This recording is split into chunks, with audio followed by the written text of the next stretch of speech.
आज लेंट उपवास 40 या रोज़ा का 34 से 35वां दिन। और इसी समय आज से 2020 साल पहले परमेश्वर का पुत्र यीशु मसीह सारे मानव जाति के लिए, सारे मानव समुदाय के लिए, कोई एक समुदाय या एक समूह के लिए नहीं बल्कि सारे मानव जाति, सारे दुनिया के लोगों के लिए उन्हें क्रूस पर अपनी कुर्बानी दे दी थी, अपनी जान दे दी थी, अपनी बलि चढ़ा दी थी। मानव की सारे पापों गुनाहों को उन्हें धोने के लिए, बदला चुकाने के लिए उन्होंने क्रूस पर अपना जान दे दिया। और जो कि यही समय जो 40 दिन जो उपवास या रोज़ा या प्रार्थनाएं रखते हैं, इसी समय जो परमेश्वर के पुत्र यीशु मसीह ने क्रूस पर जो बलि चढ़ाई थी, जबकि आज 34 से 35वां दिन। और वह परमेश्वर का प्रेम है जो कि मनुष्य के सारे पापों गुनाहों को, श्राप को, दंड को, मृत्यु तक को भी अपने ऊपर लेकर उन्होंने क्रूस पर बदला चुकाया। और इसमें से कोई और नहीं, परमेश्वर दुनिया में इंसान के रूप में आए थे। और यूहन्ना सुसमाचार 1:14 में लिखा है, वचन ही धारण हुआ, सब देह बना, परमेश्वर इंसान बना। और परमेश्वर का पुत्र यीशु मसीह इस दुनिया में इसलिए आए कि अंधकार दुष्ट आत्मा को नष्ट कर दें। और जिस तरह से कृष्ण मसीह ने अंधकार दुष्ट आत्मा को नष्ट कर डाला, वो अधिकार भी हमें दे कि अंधकार दुष्ट आत्मा को नष्ट करें। यह अधिकार है परमेश्वर अपने लोगों को, बच्चों, संतानों को भी दी है। और यीशु मसीह जब दुनिया में थे, उसने गाँव, नगर, शहर, कभी समुद्र पे नाव पे बैठकर, कभी पहाड़ में चट्टान पर बैठकर, जहाँ भी जब ने सबको अच्छा किया। अंधे देखते, लंगड़े चलते और मुर्दे जलाए जाते थे। जिन्होंने यीशु मसीह के वस्त्र को भी छुआ, वो भी तुरंत ही भले चंगे हो गए। शिष्यों को वही कार्य सौंपे गए थे पवित्र आत्मा और शक्ति अधिकार से। यीशु ने कहा, जो कार्य मैंने दुनिया में किए हैं तुम भी करोगे, बल्कि इससे भी बड़े बड़े कार्य करोगे। मैंने तुम्हें सांप बिच्छों को रौंदने, दुष्ट शैतान वैरी को कुचलने का, नष्ट करने का अधिकार तुम्हें दे रखा, और इससे तुम्हें कोई हानि नहीं होगी। शिष्य भी जैसे पेंतेकोस्त के दिन मत्ती, मार्कुस, लूका, यूहन्ना, तद्दुस, अंद्रियास, फिलिप्पुस, इस तरह से बारह शिष्य पवित्र आत्मा और समता अधिकार में भरकर सारी जगत में जाते हैं। इस मसीह के मार्गदर्शन, शिक्षाओं, अधिकार की शादी चलकर अंधे देखते, लंगड़े चलते, मुर्दे लाई जाते थे। और जिस तरह से इस मसीह के वस्त्र छूने से लोग भले चंगे हो जाते थे, वैसे ही कि शिष्यों के रुमालों से चादर से लोग भले चंगे हो जाते थे। जिस तरह से परमेश्वर ने आरंभ में जो अपने नबियों को भेजा था, लिया को, नूह को, मूसा को, इब्राहिम को, याकूब, यिर्मयाह, नहूम, मीका नबियों को परमेश्वर अपने कार्य के लिए भेजा था। और उनसे परमेश्वर आमने सामने बातें क्या करता, हर एक रोग, बीमारी, समस्याओं को दूर कर दिया करता। हम दुनिया में रहकर जो भी दवाइयाँ या मेडिसिन या फल फूल, पेड़ पौधे या आयुर्वेदिक या होम जो भी प्रयोग करते हैं, सब परमेश्वर हमारी भलाई के लिए दे रखे हैं। लेकिन उससे भी बढ़कर और ऊपर सर्वोच्च जो परमेश्वर का वचन और सामर्थ हम उसको भला चंगा करते हैं, क्योंकि परमेश्वर शाश्वत शक्तिशाली परमेश्वर, वचनों शब्दों का परमेश्वर, वही जो परमेश्वर अभी भी आते हैं हमारे बीच में, पिता, पुत्र, पवित्र आत्मा के नाम से दृश्य अदृश्य रूप में आकर, हम चाहे देख सकते ना देख सकते, हमारे बीच आकर हमारे हर एक संकटों को, विपत्तियों को, हमारी समस्याओं को दूर करके जीवन की खुशियाँ प्रदान करते हैं। और इस मसीह केवल पापों को केवल नहीं बल्कि सारे रोग, बीमारी, समस्याओं को उस पर बदला चुकाया है। और इसी समय जबकि अभी लेंट 40 उपवास का समय है, अब 34 से 35वां दिन, और इसी समय 2020 साल पहले परमेश्वर प्रदेश मसीह ने उस पर बदला चुकाया और हमें स्वतंत्र कर दिया, स्वच्छ कर दिया, स्वस्थ कर दिया। और क्योंकि पाप की मजदूरी तो मृत्यु है, और किंतु प्रभु मसीह का वरदान, परमेश्वर का वरदान इस मसीह है। क्योंकि पाप के साथ हम परमेश्वर की संगति या परमेश्वर की छाया में या चरणों में रह, बड़ी मुश्किल, तकलीफ, बड़ी बात। इसलिए परमेश्वर हमें पवित्र करना चाहता है, पवित्र दिखना चाहता है, और हमें पवित्रता से ही बनाया है, सुंदर स्वस्थ जीवन। और उसी सुंदरता, स्वस्थ जीवन और पवित्रता को बरकरार रखने के लिए और स्थायित्व बनाए रखने के लिए परमेश्वर दुनिया में इंसान के रूप में आए, और सारे पापों गुनाहों को उन्होंने लहू बहाकर अपनी जान देकर और मर करके जी उठा, और उसी जी उठने के दौरान सब कुछ पर जो विजय प्राप्त कर, उसी विजय का विरासत को सिर्फ आज हमें दिया है। यीशु मसीह में तो कोई बीमारी या समस्या या प्रॉब्लम नहीं होना, हम सभी विजय प्राप्त इंसान हैं। जिस तरह से यीशु ने अंधकार दुष्ट आत्मा को नष्ट कर दिया, वो अधिकार परमेश्वर का वचन कहता है कि शांति के परमेश्वर शैतान को शीघ्र ही तुम्हारे पैरों से कुचलवा देगा, क्योंकि तुम परमेश्वर के हथियार हो। और बहुत से लोग सोचते हैं, या कुछ अन्य धर्म समुदाय के लोग भी जो ये सोचते हैं, उनका सोचना कहना भी कि यीशु जबकि परमेश्वर के पुत्र थे, वो अपने को क्यों नहीं बचा सकें या क्यों नहीं बचाए। यह एक रहस्यमयी बात है। इसका तात्पर्य आशा है, क्योंकि वह परमेश्वर की योजना थी कि परमेश्वर को एक निर्दोष मेमना चाहिए था और उन्हें एक निर्दोष लहू चाहिए था। और मनुष्य के ऊपर तो कई कलंक दाग लगे हुए, किंतु इसीलिए परमेश्वर ने स्वयं ही दुनिया में इंसान को इस मसीह के रूप में आए और सारे पापों, गुनाहों, रोग, बीमारी, समस्याओं को दूर करने और पापों को धोने के लिए उन्हें मुक्ति की योजनाओं के लिए परमेश्वर के पुत्र इस दुनिया में आए और उन्हें स्वयं ही क्रूस पर अपने को दे दिया। अगर यीशु चाहते थे, सब हजारों लाखों स्वर्गदूतों को अपनी रक्षा के लिए बुला सकते थे, उन्हें कोई छू भी नहीं सकता था, किंतु परमेश्वर के पुत्र यीशु मसीह चुपचाप जो सहते रहे। सिर पर कांटों का मुकुट पहनाया गया, कोड़े लगाई गई, हाथ पाँव कीलों से ठोक दिया गया, यीशु चुपचाप सहते रहे। क्योंकि अगर चाहते तो उन्हें कितने भी सब हजारों लाखों पलटनों को, स्वर्ग सेनाओं को अपनी रक्षा के लिए बुला सकते थे परमेश्वर, लेकिन वो परमेश्वर की मुक्ति योजना पूरी करनी थी कि सारे पापों को, गुनाहों को मानव संसार की उन्हें पापों, गुनाहों को क्रूस पर बदला चुका के हमें स्वतंत्र कर दे, स्वच्छ कर दे, पवित्र कर दे, जीवन के खुशनुदी से भर दे और स्वर्ग का द्वार खोल दे और मनुष्य के और परमेश्वर के बीच में जो कड़वापन था या समस्या थी उसको दूर हटा दिया और एक सीधा रास्ता बना दिया, और जिससे परमेश्वर खुश होकर हमें ग्रहण करे और स्वर्ग का द्वार भी खोल दिया, ताकि हम स्वर्ग राज्य एक खुशी के साथ, आसानी के साथ, सहजता के साथ उसमें होकर प्रवेश कर सकें। और यीशु मसीह जबकि के सिर पर कांटों का मुकुट पहनाया गया, ताकि हमारे सिर पर की कोई भी दर्द या समस्याओं, चिंताओं, रोग, बीमारी, समस्याओं या नेगेटिव या अविश्वास, भरोसा, आशाहीन, इच्छाहीन या कमियों, खामियों, रोग, बीमारी सबको उन्होंने कांटों के मुकुट से खींच लिया। बदले में अच्छे, स्वस्थ, शांति, खुशी, बुद्धि, ज्ञान, समझ के आंसुओं से भर दी और यीशु के कंधे पर क्रूस डाला जाता। वास्तव में क्रूस का बोझ हमारी पापों का बोझ था। कलवारी पहाड़ पर ले जाना, पहाड़ 50 फीट ऊंचाई, कई बार रास्ते में गिर पड़ते हैं, सिपाही लोग कोड़े लगाते हैं। लिखा है कि लगभग 39 कोड़े लगाए। लिखा है कि इसको कोड़े खाने से हम चंगे की जाते हैं और इसको कपड़ों जो खींचा जाए उनके सारे घाव भी खुल जाते हैं। लिखा है कि इसको घावों से भले चंगे की जाते हैं। क्रूस का बोझ तो नहीं, हमारी पापों का बोझ था, ताकि हमारी सारी उन बर्डन को, बोझ को, पापों, गुनाहों को क्रूस पर लेकर हमें सहज बना दे। सहजता से हम सब कुछ कर सकें, जीवन पा सकें और हाथ पाँवों को, हाथ पैरों को जो कीलों से ठोका जाता है, ताकि हमारे हाथ पैर की तकलीफ़ों को भी, रोग, बीमारी, समस्याओं को भी उस कीलों से खींच लिया जो ठोके गए थे। और यीशु ने लहू बहा दिया एक एक बूंद तक, ताकि हमारे पाप दोषों को धो डाले। यीशु ने जान भी दे दिया ताकि मृत्यु पर भी विजय दिला दे। और यीशु मर करके भी जी उठा और उससे जी उठने के दौरान सब कुछ पर जो विजय प्राप्त करके उसी विजय का विरासत को उपहार हमें दिया। यीशु मसीह में हम विजयी, जीसस नेवर फेल्स, और वो विजय का मुकुट, उपहार, सेहरा, ताज हमें दी है। हम विजयी इंसान हैं। जिस तरह से परमेश्वर जो विजय आरंभ में बनाया, उसी तरह दुनिया में इंसान को इसमें आके फिर से हमें विजय को स्थायित्व बना करके उन्होंने विजय दिलाई। वही मसीह है और वही जो परमेश्वर इस दुनिया में आए हमें मुक्ति के लिए, जीवन के लिए, ताकि हम शांतिपूर्वक खुशियों से रह सकें और परमेश्वर की आराधना, स्तुति करते हुए जीवन बिताएं। और फिर भी इंसान जो ऐसे कुछ एक दूसरे के ऊपर द्वेष, जलन या ईर्ष्या, धोखेबाजी, ऐसे दुनिया में क्योंकि दुष्ट या शैतान का कुछ ऐसे षड्यंत्र, साजिश भी चलते हैं, होते हैं। लेकिन परमेश्वर का पुत्र यीशु मसीह दुनिया में इसलिए आप प्रकट हुए कि अंधकार दुष्ट आत्माओं को नष्ट कर दे। और वही यीशु मसीह है जो स्वर्ग का द्वार है, जिसके हम सीधे स्वर्ग पहुंच सकते हैं।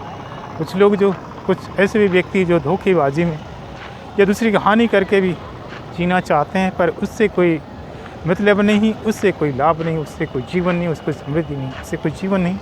और एक स्टोरी कहानी है जो एक तालाब था, जो गर्मी का मौसम भी था, उसमें बहुत सारी मछलियाँ थी। गर्मी का मौसम था तो जल या पानी भी सूखने लगा था, काफ़ी सूख गया था। तो उस जल या तालाब या के मछलियाँ जो चिंतित हो गई कि अब हम कहाँ जाएं, कहाँ रहें, क्योंकि तालाब तो सूख रहा है, मर जाएंगे और हमारा तो मरना है। इस तरह से वो सुबह शाम बैठते, पंचायत लगाते बैठते, अब हम कहाँ जाएं, क्या करें, कोई उपाय किसी के पास है क्या। तो उन्हीं के बगल में किनारे में एक बगुला चिड़िया जो बैठा हुआ सुन रहा था उनकी आवाज़ को, उनकी बातों को। अब उन्हें कोई एक रास्ता बन गया उनके अपने स्वार्थ के लिए।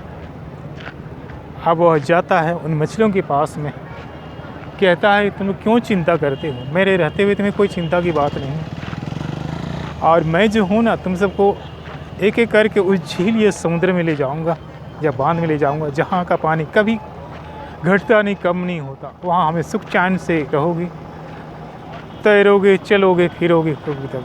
आप उनकी बातों को सुनकर सब खुश हो गए। फिर वो कहाँ पे है, चलिए हमें ले चलिए कर एक एक करके वो चलने को तैयार हो गए, उछल कूद करने लगे। आप वो बगुला बोल रहा है कौन पहले जाएगा, तो सब पहले जाने के लिए वो तैयारी करें, मैं पहले जाऊंगा, मैं पहले जाऊंगा, चिल्लाने लगे।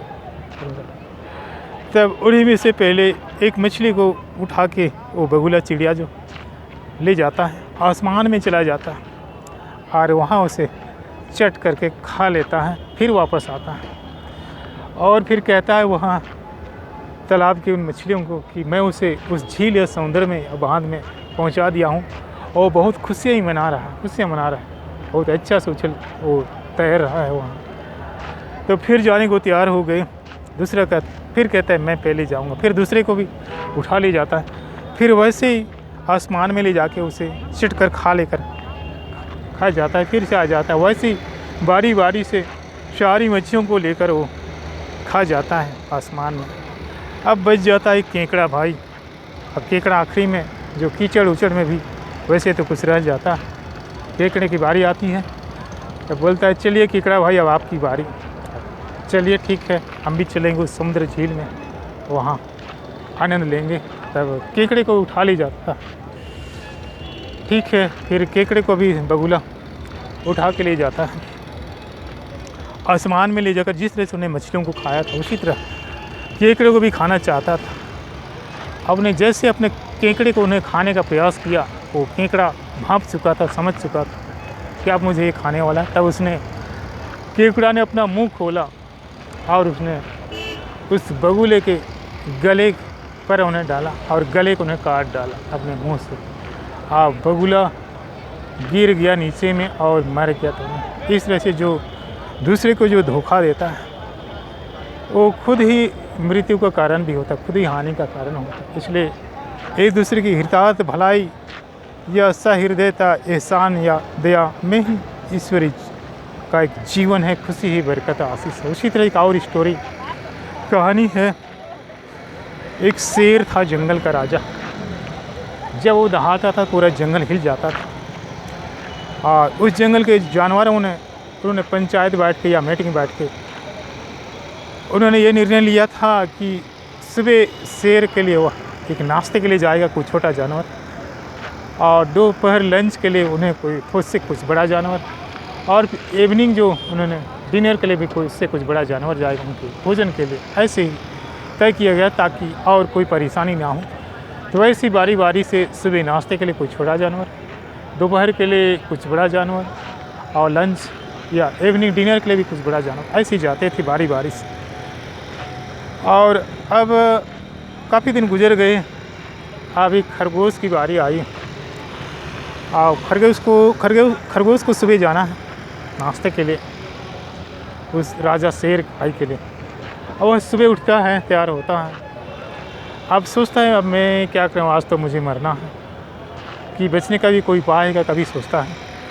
वैसे ही घर से निकलता है उछल कूद फांद करते हुए, कभी इधर कभी उधर झूलते हुए चलते चलते एक कुआं के उस कुएं के चबूतरे पर जाकर बैठ जाता है। नीचे झांक कर देखता था, एक और खरगोश दिखता है कुएं के नीचे, उसी की परछाई में। तब उन्हें भी कोई उपाय सोचता है, अरे ये तो एक अच्छी उपाय है, अच्छा आइडिया है। मैं उस शेर को जो है, जो लोगों को जो मैंने इस तरह से एक एक करके जो वहाँ डाल रहा है, उसी शेर को मैं इस कुएं में डाल दूंगा, इस कुएं में भेज दूंगा। आप उपाय सोच गया। अब चलता है खरगोश शेर की गुफा की तरफ। शेर जो है गुस्सा से लाल हो गया है, क्योंकि कुछ समय विलम्ब हो रहा है, नाश्ते का भूख लग रही है। अब पहुंचता है खरगोश शेर की उस गुफे के पास, और शेर देखकर दहाड़ता है, चिल्लाता है, इतनी देर कैसे हो गई तुम? मैं भूख से मारा जा रहा हूँ, तुम इतनी देर कर रहे हो, समय निकल रहा है। तब खरगोश जो है हाथ जोड़ के कहता है, राजा जी स्वामी, मैं जल्दी ही निकला था, पर रास्ते में एक और शेर मिल गया। वो कहता है कि मैं जंगल का राजा हूँ, यहाँ कोई और कौन दूसरा राजा है जो इस जंगल की संख्या को कम कर रहा है? मैं तो उससे बढ़कर राजा हूँ। अब से कोई उसके लिए नहीं जाएगा नाश्ते के लिए, ना भोजन के लिए, ना डिनर के लिए, क्योंकि सब अब मेरे पास आएंगे एक एक करके, सुबह नाश्ते के लिए, दोपहर का भोजन और शाम का भोजन के लिए। ये सुनकर जो है वो जो जंगल का राजा शेर और उन गुस्सा से आग बबूला हो गया। वो कौन होता है जो मेरे अगेंस्ट में ऐसे बातें करता है और मेरे जो रास्ते को ख़राब कर राजा बनना चाहता है? मैं जो इस जंगल का राजा, मेरे से और कोई दूसरा राजा नहीं हुआ। गुस्सा से लाल हुए, चलिए उनके पास ले चलिए। हाँ, वो चलते हैं दोनों। खरगोश आगे आगे चलता है और पीछे पीछे शेर। अब दोनों चलते हैं। अब कुएं के पास जब पहुंचते हैं तब उछल के बैठ जाता है खरगोश कुएं के चबूतरे के पास, और वहाँ से कहता है, देखिए राजा जी शेर, वो जो है वहाँ एक दूसरा जो शेर है जो कहता है कि मैं राजा। तब शेर पहुँच जाता है, देखता है, झांक के दिखता है कुआं में, तो एक और दूसरा शेर उसे भी दिखता है। वह गुस्सा से और आग बबूला हो जाता है। जब उन्हें वह दहाड़ता है, चिल्लाता, वो अंदर से भी उसकी परछाई भी और दहाड़ता चिल्लाता। तब तो और उनका गुस्सा और बढ़ गया। तब उन्होंने बिना सोचे समझे ही वह कुएं पर छलांग लगा दी, और शेर जो है उसी कुएं में डूब कर मर गया। इस तरह से जो दूसरे की जो हानि या बर्बादी या नाश या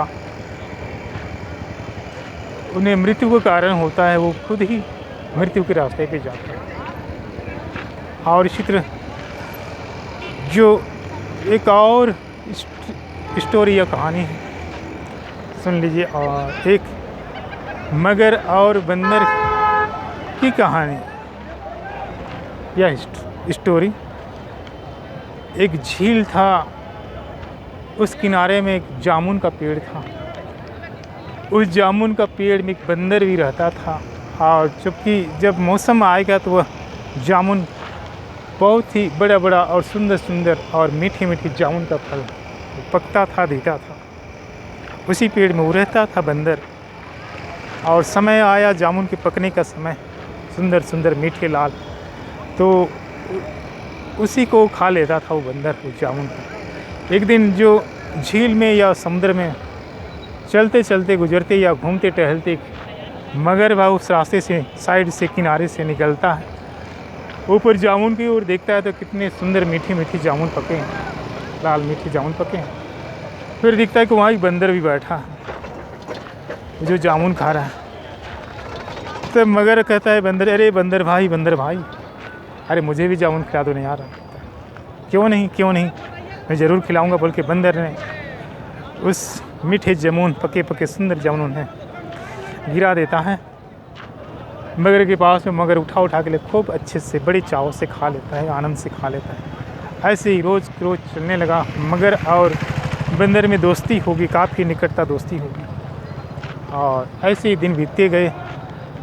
और एक दिन मगर के मन में कुछ गुजरने लगा, कुछ सोचने लगा, कुछ मन में कुछ होने लगा। वो सोचने लगा अपने अंदर में कि जामुन इतना मीठा है जो रोज़ बंदर खाता है, तो उसका कलेजा और कितना मीठा होगा, और तो कितना स्वादिष्ट और मीठा हो, क्योंकि ये मीठे जामुन तो इतने मीठे जामुन रोज़ खा लेता है, और इसका ये जो कलेजा कितना मीठा। आज तो उनके कलेजा को खाना चाहिए।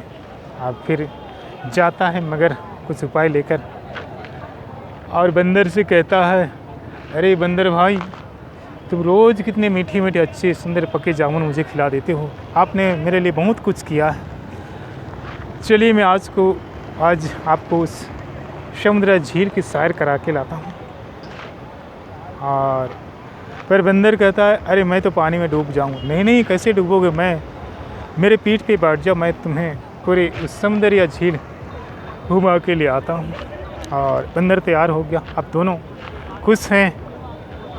बंदर उछल के उस मगर के पास आ जाता है और मगर की पीठ में बैठ जाता है। अब मगर जो कि नाव की तरह ही है, या वो चलना शुरू करता है, नाव या जहाज़ की तरह धीरे से चलना शुरू करता है। कुछ दूर जाते हैं, चलने के बाद मगर क्या करता है, वो पानी के अंदर घुसने लगा। तब बंदर चिल्लाने लगा, अरे मगर भाई, ये क्या कर रहे हो, मैं तो पानी में डूब जाऊँ, क्यों अंदर जा रहे हो। तब मगर जो अपना दुष्ट चाल को खोल देता है, कहता है, तुम रोज़ इतने मीठे मीठे जामुन खाते हो, बड़े मज़े से खा लेते, कितने अच्छे सुंदर आकर्षक मीठे जामुन खाते हो, और जामुन जब कितना मीठा है तो आपका कलेजा तो और कितना अच्छा स्वादिष्ट मीठा हो। मैं आज आपके कलेजा खाऊंगा। अब बंदर सोच में पड़ जाता, लेकिन अचानक उन्हें उपाय सूझ जाता। फिर कहते हैं, अरे भाई मगर, यही बात पहले क्यों नहीं बताए, पहले बता दिए है तो क्योंकि मैं तो अपना वो कलेजा उसी जामुन पेड़ के खोखले या बिल्ली में रख देता हूँ जब कभी बाहर जाता हूँ। तो अब पहले बता देने से मैं उसको ले आता, फिर आपको कलेजा दे देता। चलो फिर लौटते हैं। इस तरह से वो दोनों लौटते हैं फिर से जामुन के पेड़ के पास। जामुन के पेड़ जब पहुंचता है तब बंदर उछल कर जामुन के पेड़ में चढ़ जाता है, और तब फिर कहता है मगर से, अरे दुष्ट मगर दोस्त भाई, दुष्ट धोखेबाज दोस्त, जब मैंने तुम्हारे लिए इतना किया है, सुंदर सुंदर पके जामुन रोज़ खिलाता हूँ, तुम मेरे कुछ हित के नहीं सोच सकते थे क्या। और मैंने तो तुम्हारे लिए, लेकिन तुम तो मुझे ही मार डालना चाहते हो, यानी जो जिसके लिए किया उसी को मार डालना चाहते।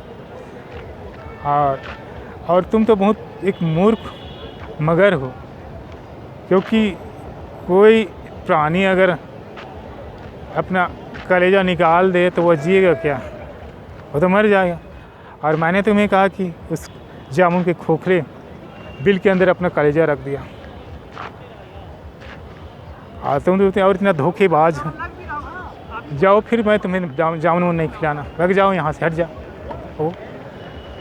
आप फिर कभी तुमसे दोस्ती नहीं करना, और तुम्हें ना जामुन खिलाना है ना कुछ खिलाना, बस ऊपर ताकते रहना। इस तरह से मगर जो है अपना ही हानि किया, क्योंकि जो उन्होंने प्राप्ति थी, मिलती थी जामुन, अब वो नहीं मिलने लगा, क्योंकि अपना ही हानि किया।